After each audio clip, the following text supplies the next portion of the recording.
tudo bom? Meu nome é Luciana Nabucci, eu sou médica pediatra aqui em Goiânia, no estado de Goiás.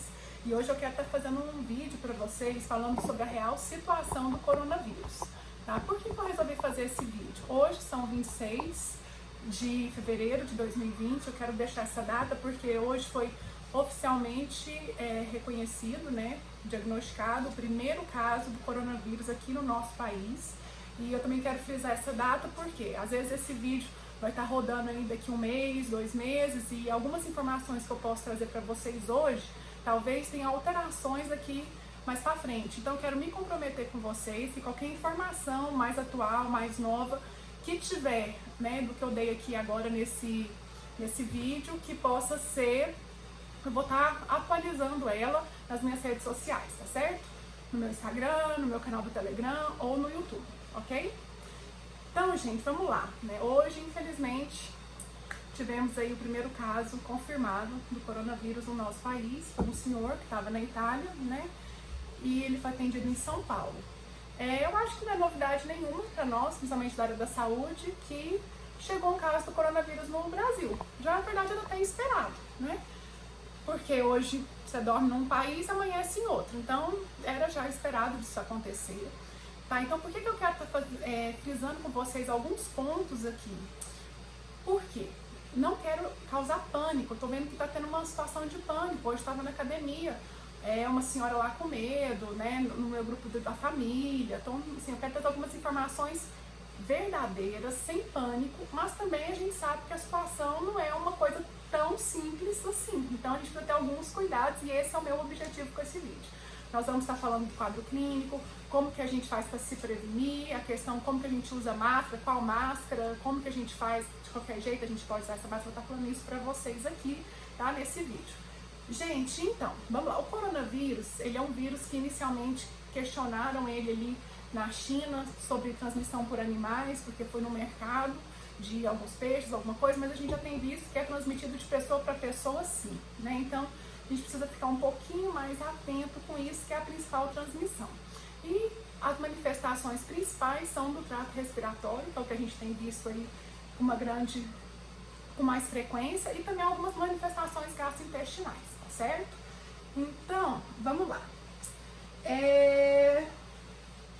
Precisamos só lembrar que ele é um vírus que transmite com muita facilidade, mas a patogenicidade dele, ou seja, a capacidade de criar casos muito graves, ela é relativamente pequena, Pela quantidade de casos que a gente está tendo, não são todos os casos que evoluem para óbito, não são todos os casos que precisam internar, então a gente precisa lembrar disso também, tá certo?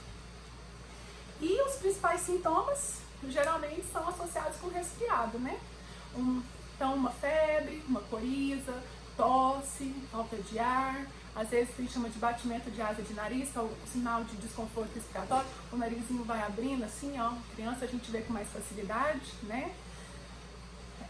E o principal, Então a gente sabe assim que não complica em todos os casos, na verdade a minoria dos casos que complicam, mas temos que ter cuidado com algumas faixas etárias. Os idosos, que até agora é o maior número de casos letais, são os idosos, tá?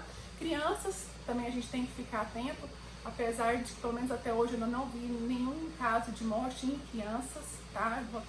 Na literatura de até hoje não tem nada sobre isso, Pessoas fazem tratamento de imunodepressivo, imunossupressor, que usa às vezes um corticoide por longa data, pessoas que têm já algumas doenças crônicas, que tem asma, DPOC, diabetes, renal crônico, essas pessoas que já têm alguma comorbidade podem piorar o quadro, tá certo? Então, tem uma tendência a terem quadros mais graves, Então, primeira coisa, vou falar um pouco da incubação. Vocês sabem o que é incubação de um vírus? É quanto tempo esse vírus fica dentro da gente até ele manifestar os sintomas. Então, do coronavírus, geralmente é muito variado. De 5 até 12 dias e meio, até quase 13 dias. Então, ali, esse vírus está dentro da gente, só que a gente ainda não manifestou a doença, que é o período de incubação que a gente chama, tá certo? Um outro dado importante que a gente precisa saber é sobre a transmissão. Como que é feita a transmissão desse vírus? Acredita-se que seja em torno de até 7 dias depois dos sintomas, Mas já tem alguns trabalhos aí vamos lembrar, gente, é um vírus super recente, tá? Ele foi um vírus assim que começou a ser questionado agora, dia 31 de dezembro de 2019. Então a gente tem aí, hoje são dia 26 de fevereiro, um mês e 26 dias, mais ou menos de 60 dias que a gente está estudando esse vírus, né? Então, mas até agora, o que se acredita é que fosse uma transmissão de 7 dias do início dos sintomas, mas já estão questionando que às vezes a gente pode estar transmitindo o vírus antes dos sintomas, que acontece, por exemplo, na varicela, na catapora, né? Varicela é catapora. Às vezes, por que tem muito surto de catapora? Quando a criança já tem as lesões, a pessoa já está com as lesões na pele, é muito fácil você isolar essa pessoa, né, essa criança. Mas o que acontece? 2 dias antes de manifestar as lesões na pele, essa criança já está transmitindo o vírus da varicela. Então, esse é o grande problema. Então, acredita-se que isso pode estar acontecendo no coronavírus também. Não tem nada oficial ainda sobre isso, tá bom? Questão de ser susceptível, a susceptibilidade desse vírus. Todos nós somos, né? Ele é altamente susceptível, porque é um vírus novo, a gente não tem imunidade contra esse vírus ainda. E um outro questionamento seria da imunidade desse vírus. Será que a pessoa que teve coronavírus hoje, ela vai ficar imune para sempre? Vai ficar imune 6 meses? Vai ficar imune 1 ano? Então a gente ainda não sabe dados sobre isso, lembrando que é um vírus super novo, tá certo? Então, doutora, como que esse vírus se manifesta? Como que eu vou suspeitar que eu posso estar com um coronavírus? Primeira coisa, febre. Você geralmente vai ter febre e tosse e alguns outros sintomas respiratórios, né? Tosse, você pode ter dificuldade para respirar, então qualquer manifestação respiratória. Então, tudo que eu estou falando aqui para vocês hoje está baseado tanto no Ministério, no fluxograma, né, do Ministério da Saúde do Brasil e do CDC, tá certo? Então, o que eles consideram como um caso suspeito? A pessoa que tem tosse, que tem febre, sintomas respiratórios, que pode ser a tosse, a falta de ar, né?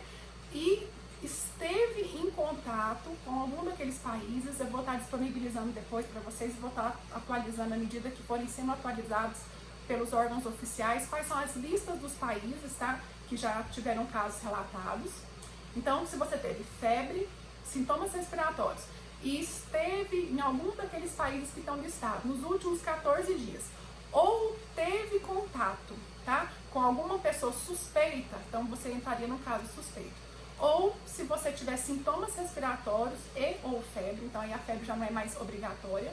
E se você teve contato com um caso confirmado, então quando você teve contato com um caso confirmado, você pode ter só a febre ou só os sintomas respiratórios, tá? Então, contato com os casos suspeitos seria febre e os sintomas respiratórios, combinado? Só isso é mais uma questão para nós médicos podermos estar fazendo suspeitando de algum caso. O que seriam esses contatos próximos? Né? Então, a 2 metros de uma pessoa que está com o vírus, a gente já seria esse contato próximo, tá certo? Às vezes a gente pode pensar em sala de hospital, em sala de espera de hospital, avião, trem, ônibus, né? Então esses meios de transporte, né?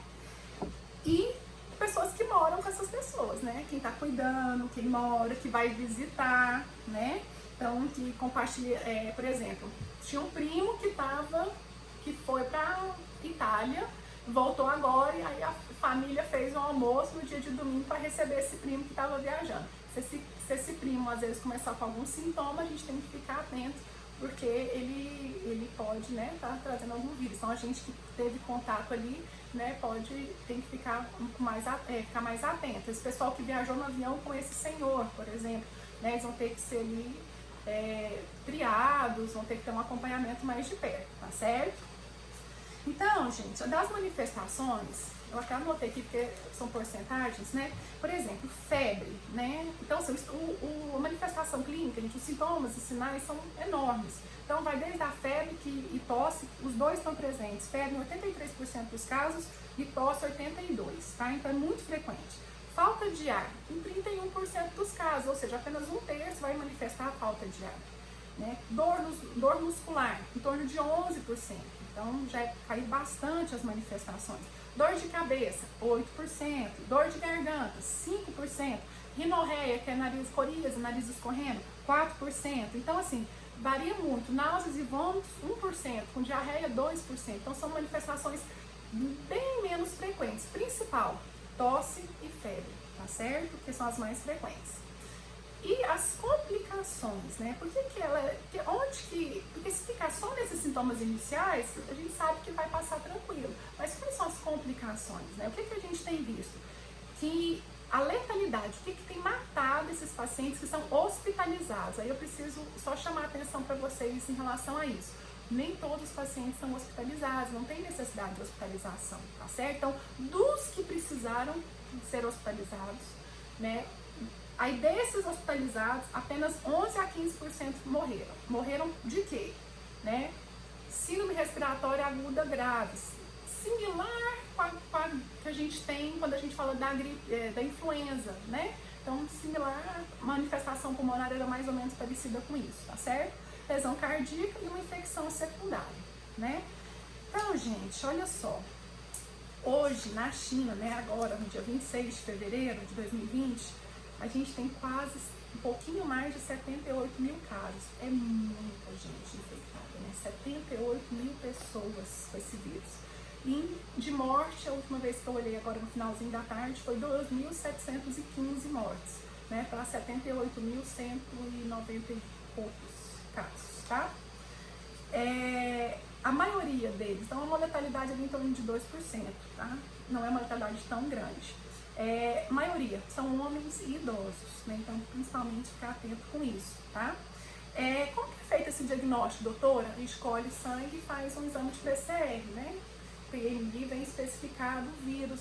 Então, foi isso que foi feito com esse senhor em São Paulo, né? Ele foi feito o primeiro diagnóstico no hospital que ele estava e depois foi mandado para um centro de referência. Então, foi confirmado. Foram feitos 2 exames, os 2 deram positivos, tá certo? Aqui no Brasil.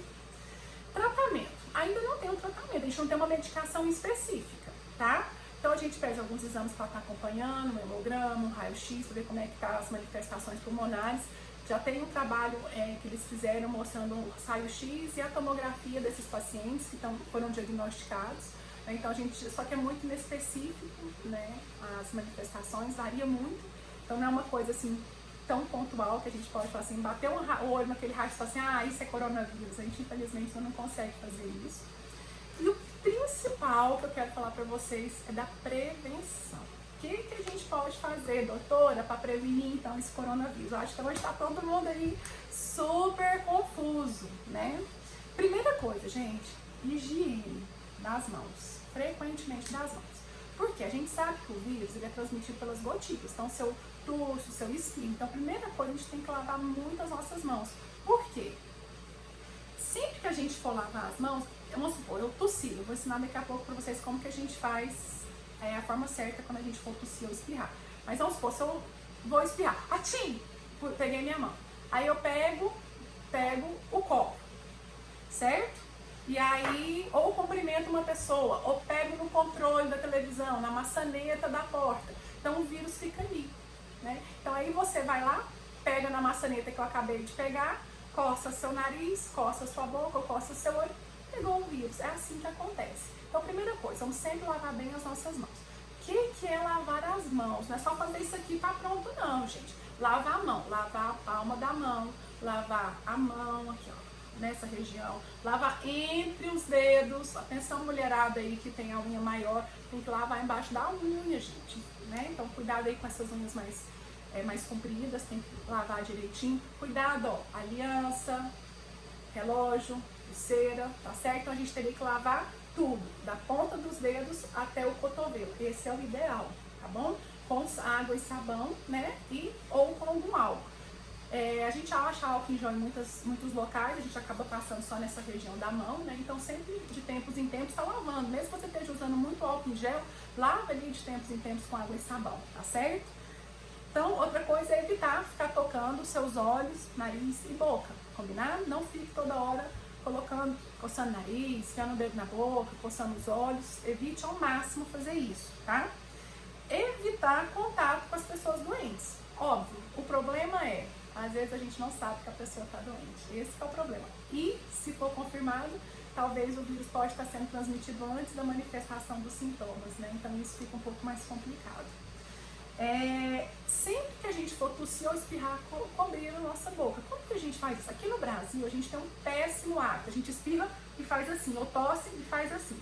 Não é o jeito certo. Ou a gente usa um paninho, né, para tampar o nariz e a boca, ou a gente faz isso aqui, ó, atim, e põe nessa região, né? Por quê? Porque se a gente pega aqui, vai pegar nos outros, igual eu acabei de explicar para vocês. Quando a gente estiver doente, por favor, vamos ficar quietinho em casa, não vamos sair na rua disseminando a doença. A gente sofre muito com isso na pediatria. Às vezes o menino tem febre, a mãe não tem com quem deixar, ela tem que trabalhar e leva o menino para creche, ainda não sabe nem o que o menino tem e tá lá, ó, disseminando vírus, né, para todo mundo. Então, por favor, tá doente, fica em casa. Não saia por aí contaminando, né, o pessoal ao seu redor. E como você não sabe quem está doente, quem está são, evitar as aglomerações nesse momento, gente. Todo cuidado é pouco, né? Não é para criar pânico, mas também você não precisa ficar dando sorte para azar. Né? Então evitar aí locais de aglomeração, principalmente os grupos de risco, idosos, crianças, imunodeprimidos, tá certo? E sempre limpar e desinfetar os objetos e as substâncias que são tocadas com frequência. Então, cuidado com o mouse, se você compartilha seu computador, celular, maçaneta de porta, colher, talher, os talheres em geral, né, garfo, faca e colher, copos, toalhas, né, então separa aí cada pessoa em casa, tá certo? Então, os controles de televisão, a gente tem que ter cuidado com essas coisas, tá certo? Agora, vamos falar um pouquinho da tal da máscara, que tá assim. Hoje eu tava na academia, uma senhora falou que foi procurar máscara e não encontrou mais na farmácia. Gente, não precisa ser aquela máscara N95, aquela máscara que tem uma coisinha de metal aqui, ou alguns chamam de bico de pato, tá? Essas máscaras são usadas pelos profissionais da saúde, que estão lidando assim, diretamente, mais de perto, com casos suspeitos ou casos confirmados. Então, o que a gente vai usar? Até trouxe aqui para vocês verem. A nossa boa e velha máscarazinha, né? Para quem quiser se prevenir. Essa máscara tem um metalzinho aqui, tá? Que é para se ajustar no nosso nariz, ó. Você faz aqui o nariz, tá vendo? Ela fica aqui, ó, viu? Ela fica dobradinha. Então, como que acontece? Você tem que usar a máscara cobrindo a boca e o nariz. Ela incomoda um pouco para respirar, então às vezes a gente faz isso aqui, ó. Não resolve, o nariz ficou de fora. Então tem que ser cobrindo boca e nariz, combinado? Evitar tocar essa parte da máscara. Por quê? Eu tô recebendo as gotículas ali, então ele vai ficar contaminado. Então sempre que eu precisar tirar, tiro por trás, tá certo? Sem tocar na frente. Então eu não vou fazer isso aqui, ó. Tá aqui, eu vou e faço isso aqui. Não, tá? Pensa que isso aqui vai ficar contaminado, então eu tiro sempre por trás. Se eu acidentalmente fiquei tocando na máscara, eu lavo as minhas mãos, tá? Outra coisa, sempre que a máscara ficar úmida, você troca ela por outra, tá? E não reutiliza a máscara. Então vamos supor, usei essa máscara aqui hoje, amanhã eu uso de novo. Não, você usou, joga no lixo. A próxima vez você vai pegar uma máscara limpa. E tem que ser máscara descartável. Não é para usar máscara de pano, combinado? São essas aqui descartáveis. Usou, vai pro lixo, tá certo? Deixa eu ver se eu esqueci de falar alguma coisa da máscara. Não, tá tudo certo. Questão de isolamento, igual eu falei pra vocês. Tem casos que não precisam de hospitalização. Esse paciente vai estar isolado em casa mesmo, né? Então, um local com a porta fechada, ventilado, né? Tem que ter esses cuidados, tá? O que eu quero falar pra vocês? Se alguém ficou com alguma dúvida, eu vou estar disponibilizando esse vídeo aí no meu Instagram, no meu canal do Telegram. Eu tenho um canalzinho do YouTube que eu quase não uso, mas esse aqui eu vou colocar porque eu sei que o WhatsApp ele tá limitando o tamanho dos vídeos, né? Então eu vou colocar lá porque quem quiser compartilhar, pode compartilhar o link no YouTube que fica mais fácil de carregar, tá certo? Se alguém tiver dúvida, me manda uma mensagem lá no Instagram que eu respondo com mais frequência. Eu quase não uso Facebook, preciso usar mais, confesso, mas eu não tenho muita paciência com o Facebook. Então, qualquer dúvida vocês me mandem lá no meu Instagram, tá? É doutora.luciananabutti.pediatra. Vou estar colocando no meu canal do Telegram tanto o link desse vídeo quanto um PDF que eu achei super legal, que eu recebi falando dos cuidados de lavar a mão. Então, se você quiser receber, entra lá no meu canal do Telegram que eu vou estar disponibilizando. Vou estar disponibilizando também no canal do Telegram um site que você acompanhe em tempo real, né, os casos de coronavírus no mundo, né, no planeta todo, e com atualizações frequentes, tá certo? E, deixa eu ver... Isso. Ah, tá. E também vou fornecer, igual eu falei pra vocês, a lista com os países que os órgãos oficiais estão disponibilizando, que já tem os casos, né, para vocês ficarem atentos também. E me comprometo aqui, né, que qualquer informação que eu dei aqui a partir no dia de hoje, que tenha sofrido alguma alteração, que eu com certeza eu acho que alguma coisa vai mudar aí, né, que vai mudar, eu me comprometo a estar retificando aí nas minhas redes sociais, tá certo? Meu menino aqui, meu Lucas, tá me lembrando, né, filho? O que tem que fazer?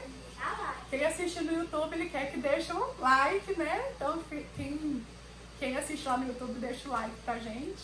Só isso, né, filho? Faltou alguma coisa? Não. Gente, espero que possa acalmar o coração de vocês, que vocês recebam essas informações, que possam divulgar, porque eu acho que a gente precisa informar as pessoas de uma coisa real, né, que está acontecendo no nosso país, sem alarde extremo, mas também sem sermos omissos, né, no que precisamos fazer, tá certo? E a gente vai se falando aí. Um grande beijo.